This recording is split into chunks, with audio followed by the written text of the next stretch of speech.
La lutte contre le réchauffement climatique interpelle aujourd'hui directement le secteur du transport. Parallèlement, tous les constructeurs de véhicules industriels travaillent sur le sujet, certains sur toute une gamme complète de carburants alternatifs, du gaz en passant par l'électrique, d'autres privilégiant l'amélioration des solutions existantes. Quand on parle de mix énergétique, c'est la capacité de dire combien de moteurs à combustion interne, combien de moteurs avec du gaz, combien de moteurs électriques, combien de moteurs à hydrogène.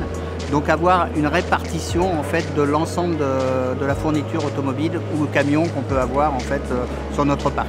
Et on retrouvera un mix complet qui va des moteurs essence diesel qu'on connaît dans le VP ou des moteurs diesel principalement dans le véhicule industriel jusqu'à l'ensemble des solutions qui peuvent être électrifiées, hydrogène, à gaz. Le diesel n'a pas dit son dernier mot.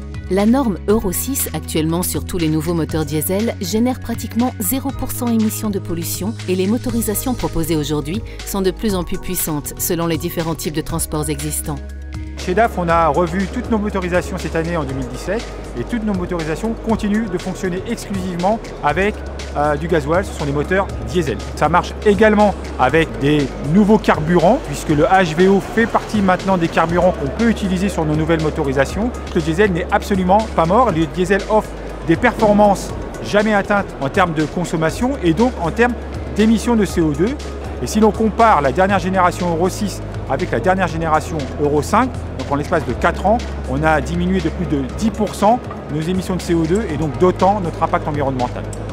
Le gaz semble l'une des solutions alternatives au diesel, tant pour les courtes que les longues distances. Même si le problème de l'approvisionnement du gaz n'est pas encore totalement résolu, les différents acteurs du transport et de la filière gaz s'y préparent.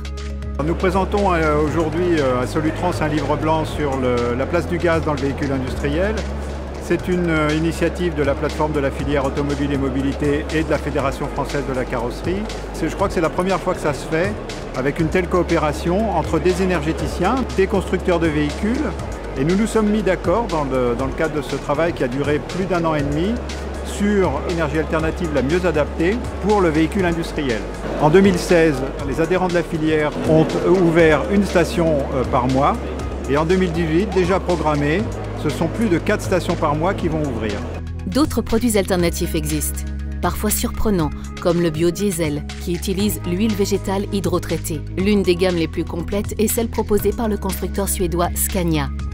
Ce qu'on sait aujourd'hui, c'est qu'on n'aura pas une énergie seule qui remplacera le diesel. On va avoir un bouquet d'énergie, c'est ça que nous proposons, en fonction des ressources locales, en fonction des utilisations qui seront faites. Et ce sera de longue distance, ce sera plutôt du régional, ce sera plutôt de la distribution. Et en fonction de tous ces paramètres, nous sommes à même de conseiller le client sur la meilleure solution alternative possible pour son application. Scania est le constructeur qui propose le plus de solutions alternatives au diesel. Il y en a aujourd'hui 6, le gaz, le biométhane, le HVO, donc le diesel synthétique, le biodiesel, l'hybride, et on a enfin l'éthanol dont on a un représentant ici qui d'ailleurs sera le premier véhicule Euro 6 qui utilise pour fonctionner de l'éthanol issu de marcs de raisin produits dans la région de Marseille. La transition énergétique est la grande cause nationale en France.